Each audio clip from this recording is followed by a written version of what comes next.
Date చెప్పండి, మేము ఆ రోజుకెళ్ళి 64 ఆపుకుంటాం మీదనే కృష్ణా నది జలాలు అని చెప్పి ఇది కర్ణాటక రాసిన ఉత్తరం. మహారాష్ట్ర కూడా వీళ్ళకు కూడా 21 ఉంది కదా, 45, 21, 14. ఆ 21 మేము ఈడ ఆపుకుంటాం మీద కృష్ణా నది జలాలని వీళ్ళు రాసిండ్రు. అప్పుడు ఆంధ్రప్రదేశ్కు జ్ఞానోదయమై కృష్ణల గోదావరి నీళ్లు కలిస్తే పాత బచావత్ అవార్డు ప్రకారంగా కృష్ణా నదిలో 45 తెలంగాణకు, 21 మహారాష్ట్రకు, 14 కర్ణాటకకు పోతున్నాయి. ఇప్పుడు ఈ 240 తీసుకపోతే కూడా అదే రేషియోలో వాళ్ళకి హక్కు దొరుకుతుంది, సుప్రీంకోర్టు పోయినా వాళ్ళకి నీళ్లు పోతాయి అనే సోయి జ్ఞానోదయం ఆంధ్రప్రదేశ్కి అయింది. మన తెలంగాణ వాళ్ళకి గాలే. కాక ఏమంటారు, ఇది బనకచెర్ల ఆగిపోయిందని సంకల్ గుద్దుకొని ఇది మా విజయం అన్నాడు ఉత్తమ్ కుమార్ రెడ్డి. వాళ్ళు ఏం చేసింది, ఇప్పుడు కృష్ణల కలపకుండా డైరెక్టు నల్ల మల్ల సాగర్ అని పెట్టిండు. కృష్ణల కలిస్తే బచావత్ అవార్డు వర్తిస్తుంది, నల్లమల్ల సాగర్ అంటే బచావత్ అవార్డు వర్తించదు. డిఫరెన్స్ ఈజ్ దానికి దీనికి పెద్ద తేడా లేదు. First package same. ఏది మొదటి ప్యాకేజీలో మన పోలవరం నుంచి బ్యారేజ్లో కృష్ణా బ్యారేజ్లో వేసుకునేది సేమ్. అక్కడి నుంచి బ్యారేజ్ నుంచి మళ్ళీ బొల్లంపల్లి రిజర్వాయర్ వరకు తెచ్చేది సేమ్. బొల్లంపల్లి నుంచి నల్లమల్ల సాగర్ దగ్గర ఆపేస్తుండు. ముందుకు పోతే బనకచెర్ల, ముందుకు పోకుండా నల్లమల్ల సాగర్ దగ్గర ఆపి ఓ టనల్ కొట్టి కిందికి తీసుకుపోతుండు. బనకచెర్లకు పోతే ఏమైందంటే రెడీమేడ్ సిస్టమ్ ఉంది, ఆ సిస్టంలో పోస్తే ఆటోమేటిక్ రాయలసీమ అంతా పారుతుంది. ఇప్పుడు ఉపాయం ఏం చేసింది, కృష్ణకు కలిపితే పైన రాష్ట్రాలకు హక్కు దొరుకుతుంది కనుక కలపకుండా మధ్యలోనే ఆపి టనల్ కొట్టి కిందికి కలుపుకుంటుండు, కృష్ణలో కలపకుండా. ఇది కర్ణాటకకు అర్థమైంది, మహారాష్ట్రకు అర్థమైంది, ఆంధ్రప్రదేశ్కి అర్థమైంది, కానీ మనోళ్ళకి అర్థం కాలేదు. ఏది మా విజయమే, మేము కొట్లాడితే బనకచెర్ల ఆగిపోయింది అన్నారు. అది ఆగలే, డబుల్ దెబ్బ తగిలింది.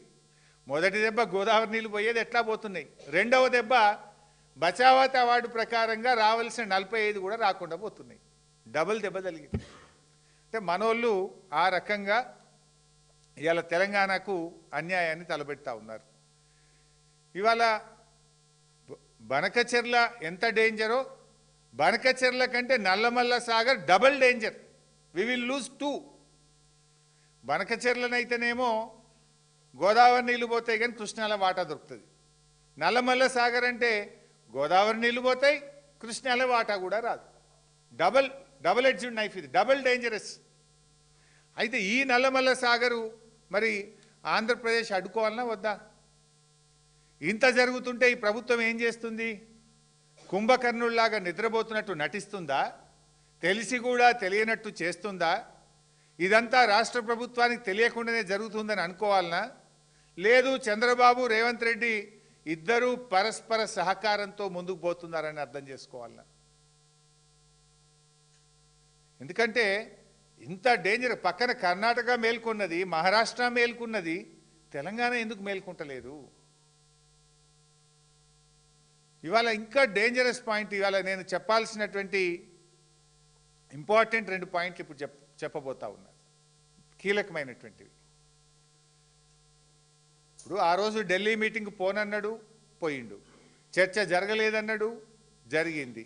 ఎజెండాలో లేదన్నాడు, ఎజెండాలో ఉన్నది. అది కూడా ఒక్కసారి వీడియో చూద్దాం. వాళ్ళు బనకచెర్ల గోదావరి బనకచెర్ల వాళ్ళు కడతామని అడుగుతాయి కదా మేము ఆపమని చెప్పడానికి. ఎజెండాలో వాళ్ళు కడతామన్న ప్రతిపాదననే చర్చకు రానప్పుడు ఆపమనే చర్చనే రాదు. This is agenda. ఈ కాపీ కూడా మీ అందరికి షేర్ చేస్తాం. ఎజెండాలో agenda point submitted by Andhra Pradesh number 1 Godavari Banakacherla link project. ఇంత స్పష్టంగా ఎజెండాలో ఫస్ట్ పాయింటే గోదావరి బనకచెర్ల. ఎంత పచ్చి అబద్ధం రేవంత్ రెడ్డి మాట్లాడిండో మీరు చూసిండ్రు. నెక్స్ట్. మరి మెయిన్గా ఏదైతే ఆంధ్రప్రదేశ్ రాష్ట్రం నుంచి పోలవరం బనకచెర్ల ప్రాజెక్టు అంశం మీద ఏదైతే ఆంధ్రప్రదేశ్ ఇచ్చినటువంటి అంశం మీద, అదేవిధంగా తెలంగాణ రాష్ట్రం కృష్ణా గోదావరికి సంబంధించినటువంటి ఏవైతే రేజ్ చేసిన ఇష్యూస్ ఏవైతే ఉన్నాయో ఇవి రెండు కూడా టెక్నికల్ ఇష్యూస్ అన్నీ కూడా ఇన్వాల్వ్ అయి ఉన్నాయి. కాబట్టి ఈ టెక్నికల్ ఇష్యూస్ని ముందుగా ఒక పరిష్కారం చూపేటటువంటి విధంగా ఒక కమిటీని నిర్ణయం తీసుకోవాలని, ఏదైతే ఈ యొక్క కృష్ణా గోదావరి ఇష్యూస్, అదేవిధంగా పోలవరం బనకచెర్లకు సంబంధించినటువంటి ఈ యొక్క 2 సబ్జెక్టుల మీద కూడా మరి ఇటు టెక్నికల్ అదేవిధంగా అడ్మినిస్ట్రేటివ్ ఆఫీసర్స్తో కలిపి, ఎందుకంటే ఈ కమిటీ ద్వారా ఒక బేసిక్ మెకానిజం ఏదైతే మరి బిల్డప్ చేసుకుని ఒక రోడ్ మ్యాప్ని ముందుకు తీసుకెళ్లేటువంటి విధంగా ఈ యొక్క టెక్నికల్ అదేవిధంగా అడ్మినిస్ట్రేషన్ ఆఫీసర్స్తో కలిపేసేటువంటి ఈ కమిటీ కూడా పెద్ద కాలయాపన లేకుండా రేపు మండే లోపుగానే ఈ కమిటీని కూడా ఏర్పాటు చేసుకుని ముందుకెళ్లాలని చెప్పేసి కూడా నిర్ణయం తీసుకోవడం జరిగింది. Thank you. ఉత్తమ్ది ఉందా కమిటీ వేయమని చెప్పిన వీడియో రెడీ పెట్టుకున్నారా? ఉందా? ఉంటే రెడీ పెట్టుకో. సో ఆయన ఎంత స్పష్టంగా చెప్పిండు నిమ్మల రామానాయుడు గారు, గోదావరి బనకచెర్ల ప్రాజెక్టు మీద కొన్ని టెక్నికల్ ఇష్యూస్ ఉన్నాయి, ఆ టెక్నికల్ ఇష్యూస్ను పరిష్కారం చేయడానికి మేము కమిటీ వేస్తాము అన్నాడు.